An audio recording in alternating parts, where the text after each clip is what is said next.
wondered what is the difference between being self-centered and self-obsessed? Generally, we have people who confuse these two terms with each other. So let's see what are the differences. Hello everyone, welcome to my channel, A Mad Hatter's Tale. And if you've come so far in the video and want to proceed further, I would suggest that you go through my previous videos as well. There are quite some stuffs that we all would like to go through, sometimes informational but all the time educational, which would probably help you in understanding what we are all about.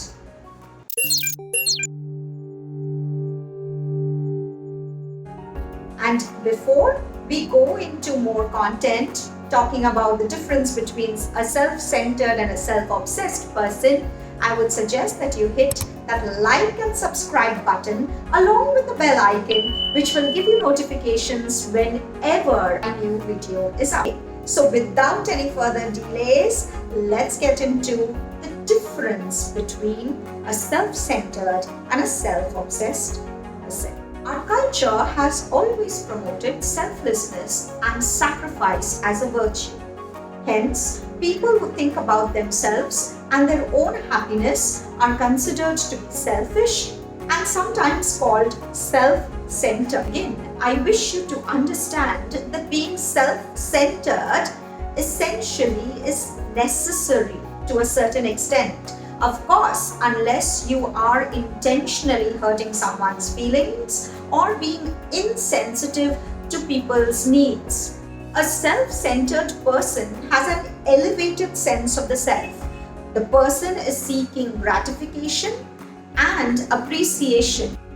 He or she is not extremely or extensively benevolent and kind and seeks personal benefit and gains. However, all this is done without hurting feelings of others, without being insensitive or sadistic towards others' emotions. On the other hand, a self-obsessed person takes all this self-care and self-gratification to an obsessive level where it pervades and interferes with his personal life, with the way he lives his life, and also with the way he deals with other people.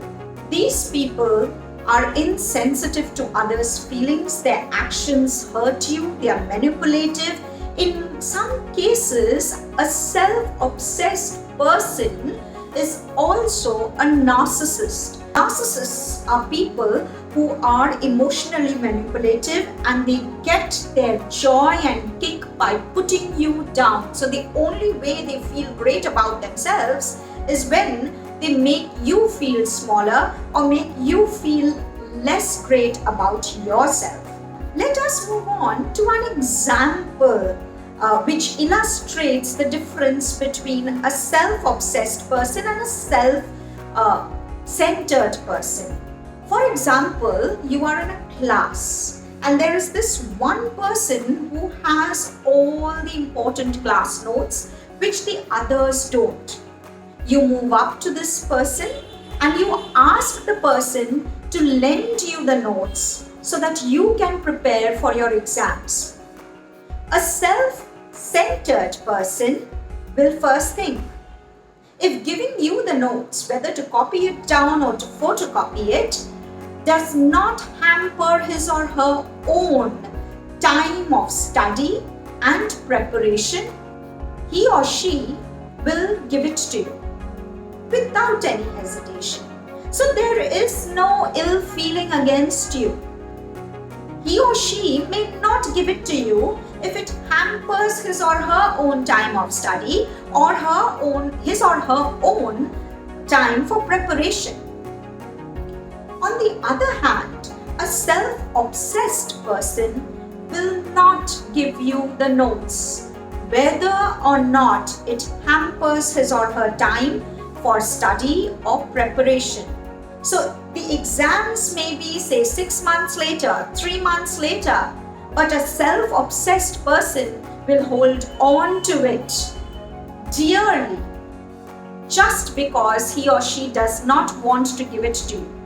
Okay, so there's no logic or there's no reason behind not sharing notes with you. If it is a last-minute preparation, a self-centered person would probably say no. But if the same question or the same request was made to him or her 3 months prior to the exams, the person wouldn't hesitate to help. That's the major difference. A self-obsessed person is selfish to the core. A self-centered person thinks about himself or herself first and then about the others. In conclusion, I would like to say, being self-centered to a certain extent is not wrong. It helps you to be goal-driven and to set reasonable and achievable goals for yourself. Everything is good as long as it doesn't become about I, me, and myself. That is when you become self-obsessed. So this is a virtue we all need to aspire to achieve. So now it remains in your hands whether you want to be called self-centered or you want to be called self-obsessed. Thank you for watching the video. If you liked what we've spoken about today, then hit the like, share and subscribe button so that I may come back again very soon to see you in another educational video. Thank you.